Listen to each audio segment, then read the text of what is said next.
Merci, Monsieur le Président. Je vais essayer d'aborder ce DOP d'une manière un peu complémentaire de mes autres collègues. Je crois que les différents orateurs ont très bien présenté des aspects totalement complémentaires, notamment François Hollande, qui nous a livré un exposé extrêmement méticuleux et sérieux comme à son habitude. Alors, je voudrais d'abord, bon, pas tout à fait comme Xavier, mais je pense qu'on est dans le même esprit. Moi, je voulais un petit peu d'abord féliciter les services pour la qualité du document qui nous a été fourni et surtout la synthèse dont il a fait preuve. C'est-à-dire qu'on a un document qui ne fait pas plusieurs centaines de pages et qui va à l'essentiel. Et ça, c'est précieux quand on essaie de cumuler plusieurs activités. Donc, je commencerai par ça. Ensuite, j'ai plusieurs points abordés. Je vais le faire aussi de manière un peu anachronique. La première, on ne reparle pas forcément des choses qui se sont passées, mais je vais le faire. C'est l'occasion, c'est le DOB, c'est l'occasion de parler d'avenir, c'est l'occasion de parler de passé.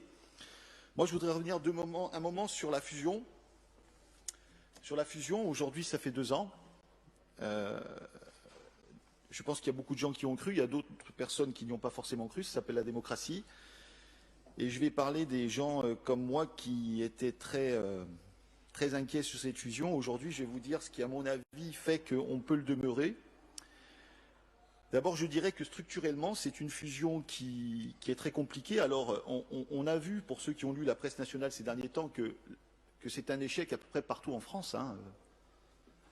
Quand on regarde les objectifs qui étaient ceux de la fusion au niveau de la loi et quand on regarde les résultats aujourd'hui, force est de constater que si on est un peu objectif, on ne s'y retrouve pas. Et j'ai envie de vous dire, Monsieur le Président, que c'est un peu pareil pour nous. On a créé un supertanker. Alors le supertanker, il a une aire extraordinaire, il est difficile à conduire, à piloter, que ce soit vous ou que ce soit un autre. Et je ne suis pas certain que dans l'intérêt des Corses, ce méga outil soit le meilleur outil pour le servir. Ça ne met pas en cause vos capacités à le diriger, ça met en cause la structure de ce qui a été créé. Humainement, deuxièmement, là encore, ça n'engagera que moi, mais je vais prendre le contre-pied de mon ami Xavier. Et moi, je vais parler de la Haute-Corse. Je pense que cette union, cette création, cette fusion, elle s'est faite en partie en défaveur de la Haute-Corse et plus particulièrement de Bastia.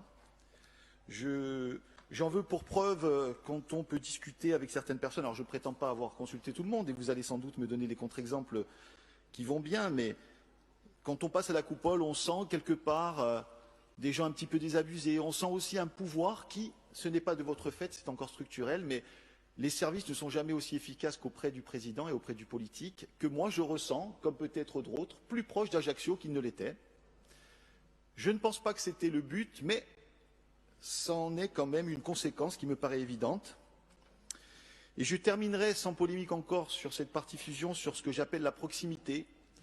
Et j'ose le dire, je pense que la population corse a eu à souffrir en matière de proximité des services qui ont pu être à l'œuvre à une époque. Et ce qui me désole un petit peu dans ces décisions, c'est que si on pouvait partager, je le comprends, que certains outils ne fonctionnaient pas bien, peut-être que ce n'était pas forcément la faute que des outils, peut-être qu'il fallait un peu de temps pour les rationaliser.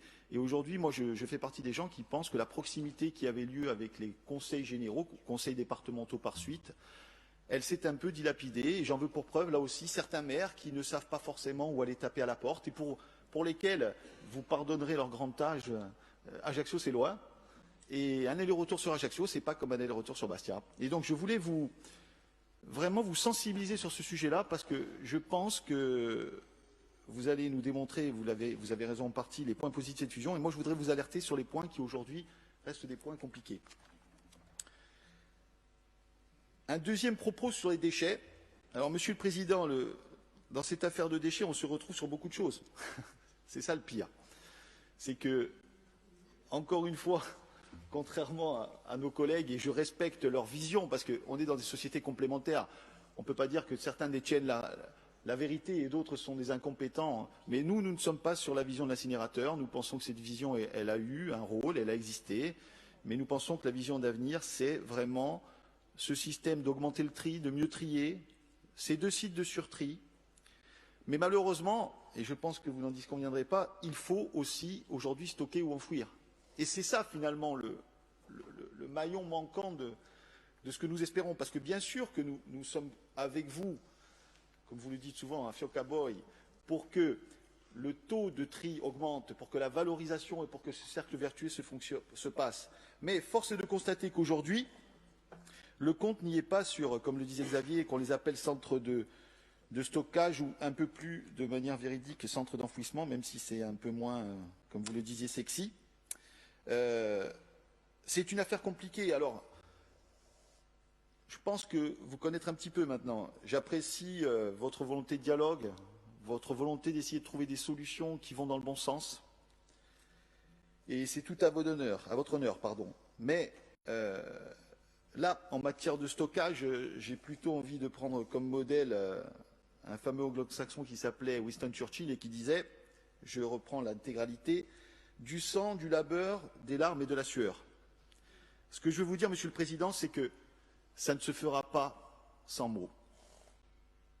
Ça ne se fera pas d'une manière forcément que conciliante. Ça devra se faire dans le respect des procédures, de l'environnement, de tout à chacun.